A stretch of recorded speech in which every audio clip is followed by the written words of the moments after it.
Hello, so pitia ho masapenin Cookie Mix Movies explainerin kan lim so ke zuve. King the Land episode 6 to explain anapan kita hiti. Ipi hile channelahi nonglu na masapen hile. Nung sit nin like, share, subscribe na nakibol dingin kan timin hi.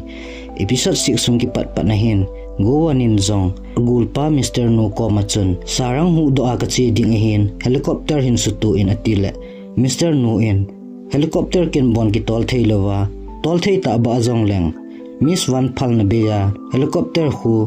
ki puido thei lo ding hi anti tan hi hichpa na chun go wan zong miss wan te ho meeting bon achun polo changlo win aga lu nin hiche hi na su pinu miss wan hen tu ta a hichilaya hi pinong bol hamatile keman no koma ngai chat khat kani ji ati tan hi hichizo hen go wanin zong I company wana tong khat na ki he ta lo ji em ama pui do na dinga chun helicopter hu ka ngai chai titan hi ahin la miss wanin helicopter khat vega pui do na mai ya khu sumizat chi diam ne lo ham hichin na tong khat se ji a chu helicopter itin pui do thei diam chu jong le patike chan gelin hichilai sunga ho hito nang ipian gi hi di ham chairman pa chapan hi thu hin adang ho hito nathani naw ki bangsu ke he tin hi hichipana chun go wanin zong aki khom ho ko machun lungsit te in I company wana tongkhat na ke ta pun ahin la afona pana na chu hol do athe hin helicopter hu ka ngai chai ama ga hu do na ding atitan hi ichizo hin aso pinu in helicopter hu itin mo pui do the jam hi thei punte hichilaya pan hin pot do in atitan hi hijipana chun go wan jong alunga hang be se in kapui do di he ka tile ka ki pui ding he jenge ipi na bol thijam ki ve hete atin lunghang pumpum machun aso pinu miss wan koma pa na chun pot do in aman jong fonaga abolin helicopter chu na sutu uvinatile khar ho jong chun miss wan phal na beja iti helicopter ipui do thei di ham an ti tawin hichi chun gowanin jong ke hi gowan ka hi ana sutu uvin katile ana sutu lea chun he jingi titan helicopter na lang chu azun jang penin helicopter chunga chun atowin lungua lungsi nu nunga mel hoita sarang hu do dinga chun ani ki pat do atan hi alang khana mi sarang jong hong ki mukinin ka pum le ki cha pum machun happy chilai munahi kathi ding hita hi o kain ngai wal jingi happy anatin api nu chu ana gel do in hi pa chom kha jawahin episode 5 achain a golang pa wan nunga nu sarang hu do dinga achung langa pana aga len thla na chu ahung hitan hi hichizo wahin ama jong nunga nu kom chu aga lungtan nunga nu in jong Mr. Van hi lo hamatin adong tan hi Mr. Van jong kahi hila em nang hu do dinga hung kahi atile sarang chu na ta san pun abi ho chu aga ame in thilha kahi sa ai chu atin wan hi he chit pha na chun aman jong sei di hello wachun olang pa wan chu amo kolin amo ka jing tan hi hiche hin hichi sin chu hong ki cha jin aban hong ki vet sa tan wan le mi sarang jong hi sarang in thilpi api gut pa in langa pe chu hong ki mutan hi hiche hin sarang in jong tingphung neu cha mu chu hichi pa chu na pi gun ain la hichi pa chun hichi thingphung hi koima povin amu kha be alo hi leshi chunga mi wang phata ti lovin hichi thingphung hi amu ji lo hi kenjong kain kho hichi kamu hi ani ve chan na bu aina la je titan nunga nu ko machun nang hi mi wang phachung nung pen na hi e ke ko min na tong jeng tan atile golang pa en jong nunga nu khu chu tu in hoya chi chu hi thei di ham ama hi ke ho company a dinga kasin thei pe nu hin chu jong le ama hin kumni set best talent anamu hetai atitan hi dan hi sarangin thilpi aga pi a alung aga hol gut pa hin hichi thingphung ho hi ama ho company a ain pi na diwa chu alung aga hol dan hi hichi chun hichi pa chun sarang komin hitin seitan hi ken hichi hi kila thei pungi hichi thingphung hi pathin thilpi a hi midang koiman amomu ji pu hichi ji chun kichojin lang napa pin atile sarangin jong ken pa kanei pui ka pa son thitai an titan hichi zo hin khat pan jong chichu hi le na nu pitan an tikinin sarangin zong kanu zong so nin tapoi an titan hi hiche hin vanin zong sarang chu ave in mo a lunggu a lungsit ni ki ka achun alungsit na chu akibe che che jingin hi ahin la sarangin chom khat jawa chun kanu ka pa hi zong le ka pi be ka pi thei diham an titan hichi achun hichi pa chun ki pa be ase jingi na pi chu pele chun akipa ding hi ati pi in aman zong hichi thing chu phadike chan an chun pi in sarang chu an pi do atan hi hichi zowa hin hichi pa chun wan ko ma chun hibanga nunga mel hoi ta khu ahung na chu athi na theingan hin iti tabang nunga lung thing nunga mi kita lisi chungin tapunti ama khu phadike chan weng binin atin ana seita na hi hichi zo hin vanin zong nunga nu sarang chu ain pujin api ko ma hin an tha pa tan hi api hin restaurant khat zong hi ana honda na hin hichia hin api in zong Mr. Wan chu ko hi Halloween pia so hi ana vel sa in hi ai ti a pia zong vel khalo hi ji chun a pia so si chu ana ban vel sit pi tan hi ahin la hong di kun thana hin sarang pi chun hichi hi tuni na to man hi atin in vlog ma hin sum izaram khat chu hengin apitan chuting le nunga nu sarang jong chu hichi hi ki pu in thingman tamnen choiman chu hi atin nunga nu jong chu sumthem khari in vlog min hengin apitan hi hichi zo hin wan jong ain lang hi ong hlung tan hichi zana hin nunga nu pi in bulami an sim pi chu wanin jong apa hi anani asa atan wan pa in jong na bulami hin pu chu atui be se ajengi anati ni hi wan pa in zong i company wa na tong khat se ji a helicopter chu nanu pui do jing ham khat ve ya ding a chun imacha boina pui ahin la ban teng pui do kip ta hi in chairman pa chapa ni hi zala tu chung chu na ki ngai dam hi ain ta ni hi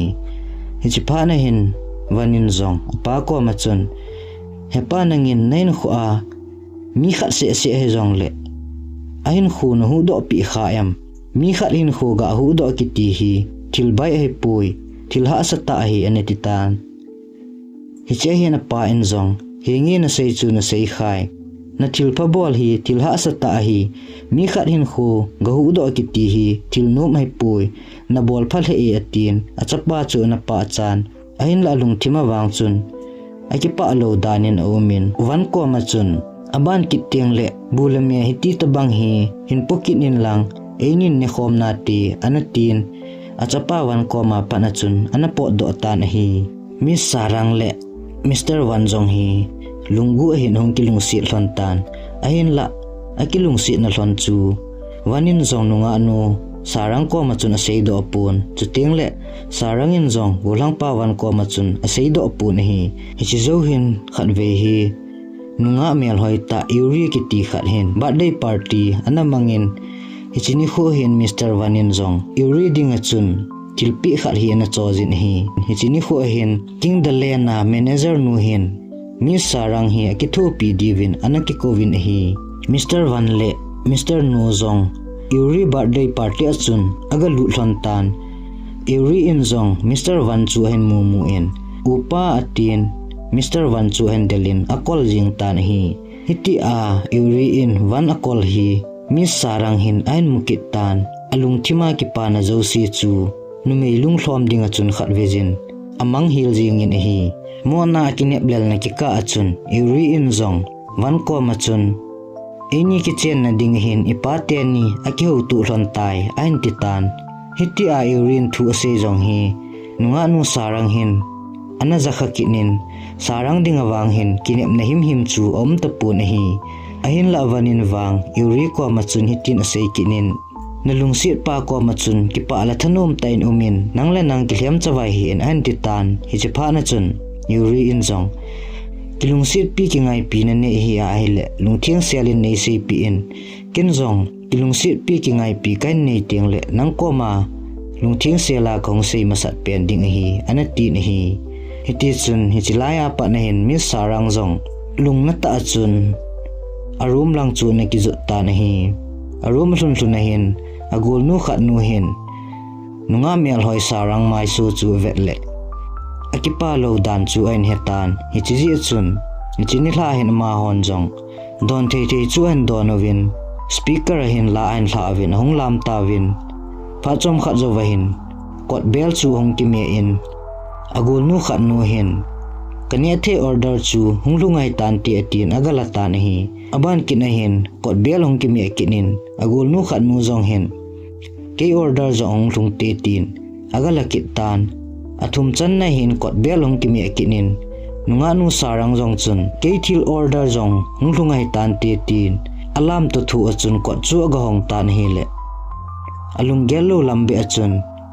alung laya chamjing chule alung sunga alung si na asei do angam lo gulhang mel hoita Mr. Van Chu anahita nahi amani jong hiti chun akive to jing hlonin alung gel hon ima cha jong anaki sei tu hlon hi in ahin la hichi hin episode 6 chu anaki chai ta nahi episode 7 chu hong kipan kitan Mr. Vanin zong nuwa nu sarang ko machun chicken fry na thum ji a kan choi hi hiza za hi itin chang si an ni adiham kin zong kong ni adi atin in sung lang chu azun gu jing in hi le sarang in zong nang hung lu thei pu na ti atin aza da in ahin la Mr. Vanin wang sarang tu sei chu iman ana gyal pi pun alu te jing in hi hichi za na hin nuwa nu sarang gul te ni hin wan ko machun nang jong sarang te ho to takhana na to khom ham ain ti le aman jong hengi sarang te ho to takhana ka to khom hi ain ti tan hi chi zo hin sarang gul te ni chun sarang ko ma chun king hotela gowan ki tipa chu aki bol thei se e aki lit se e aki hau se e na ti hi lo ham ain ti honin nunganu sarang ko ma chun hi ti chun hen sei hon tan sarang in jong vet na di halo wa chun agul te ni ko ma chun itia ga sei kha em hengi ati la chun hiti chu na hinan ahin la tu inwang aphana pha hetai ain ti ta nahi hi chi zo hena gul te ni jong chun ike ho win na min ipi ha mati le gowan in jong sei de he lo pha na chun manager no chu ka hi ati ta nahi hi chi zo hin wanin jong sarang gul te ni ko ma chun pha chom kha sarang to ka chang thlonin nium sa thlono sarang ko ma hin sei ding kho ta ka ni ji ati tan hi chi pha na chun sarang gol tenin jong henge khom hlonin lang sei thei sei hlono nalim hon jong nakilom che hloni ati honin ada hlon tan hi amani po do hlona hin sarang in jong wan ko ma chun amani tu sei chu thupi ta in gel hi in kam anei hlon mana mo pau ji hlon ai bowi ati ta nahi ahin la wanin wang sarang ko ma chun na loina gul te ni ko ma hi nasata ani na sei si dan chu na ahin tin ahin sarangin hi ho chu gel tu pi hi o amani tu sei po chu ata en gel hi in anatin hi zo hin mani jong apam lang a hong do hlonin hidi chun pha chom khat hi akitu tu hlonin lunggu a kilung si na hlon ki sei do ngam hlon hi jong le lunggu in ani ni hlonin ki pana na lo dim hlonin pha chi lam chu ne ha hlon tapun hi ajing ni kho hin Mr. Van Jong sarang ti ho na to na chuna ga chi in ahin sarang chu ichini kho hin anamudo atapun aloi gul ho ko ma chun na tonga mi hungsu ai ta matile numi kha nu jong chun hengi kong su tawi han titan ahile sarang hoya amhamtia aga dole press conference omin hi che chun omi anti pi tan hi alang khana sarang le Miss Van hi hongki muki hlonin news reporter ho hin Miss Van chu thudo na ne jun ama hon jong Miss Van ko ma chun company ana tong khat mai ji a helicopter na sola naga pu do sa yang chu nangin na company sunga na tong ho hi ichan gya na ngai lu ham ti hi akimuchi ni hi ane tv ni hi che hin Miss Van in jong Mr. Gowan thilpha bol jo si chu ama bol danin ane ki sejin reporter ho ma sanga chun ama le ama ane ki sei pha nahi ahin la nunga nu phalan pi wahin zapila chun Mr. Van chunga hin ki pathu na satain ana seitan hi chizo wahin king hotel ana tong si chu chairman pato abonovin meeting khar hi na boltawin gamchu ma patna prince kiti pasal khar hi hungdi hi ji chun hotel danga umsa alowa hichilai ma ho hotela umsa ding chu anangai tu tawin hichehin Miss Vanin jong hotel lang chu king dalena na tong ho chunga kinga mahin hichilang sang chu manager Gowan pu na hin hichilaya hongkinga ading hongkinga loading chu ama chunga kinga mahi an dita nahi hichipa na chun chairman pa chun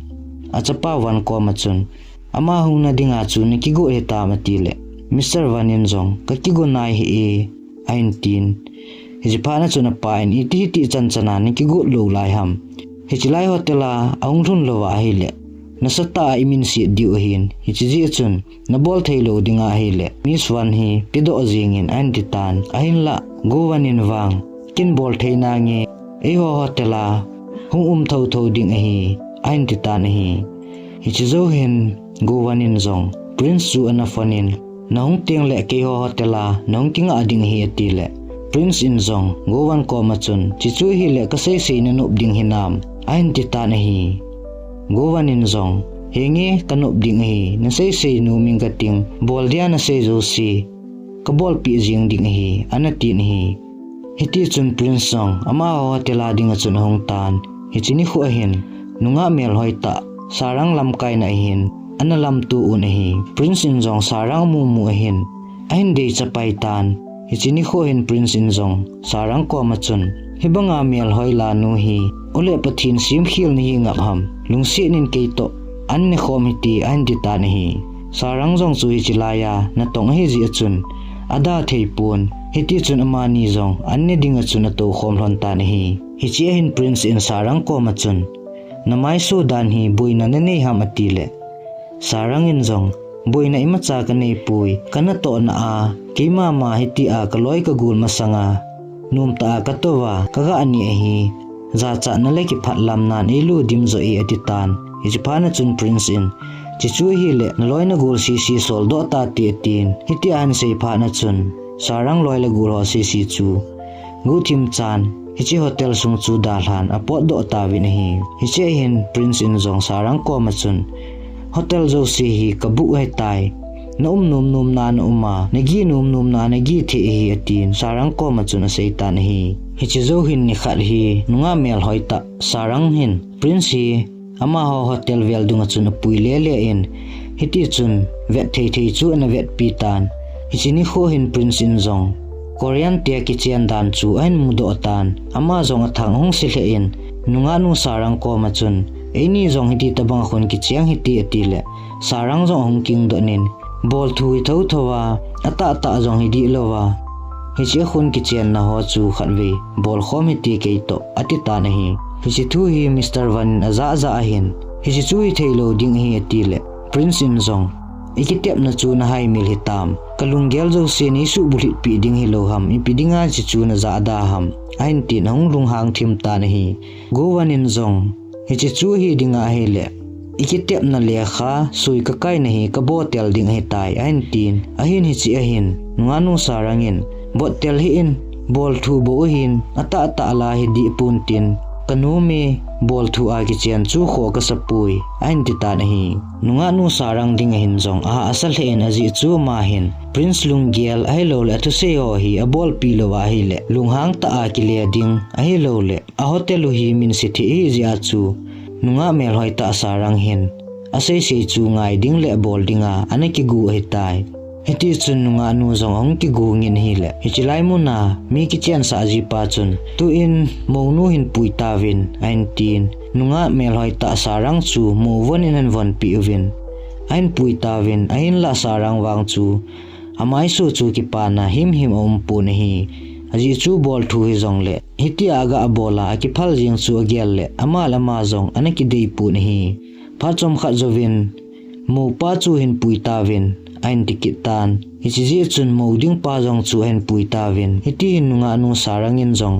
kisung lel pum le ki phalam pum le ki dei mo pum chun Prince so mai chu ga ve ding atia aga ve na hele agel lo lambe achun alung laya chamjing gulang mel hoita Mr. Gowan head manager pa chu anahita nahi ama ni Jong hiti hin pharso ta pi akive tu thonin ichen hin episode 6 le 7 explain hin bol naw Jong ongki chai pai tan aban ting le ichia ki chen thon hi ichan ge hen pha a hi lo le Prince hin gulang pa chunga hi ipi ain bol ding in sei di hin aban hi chi chinela akimu tu kit ka asewin na bon chawin damsel chi tawin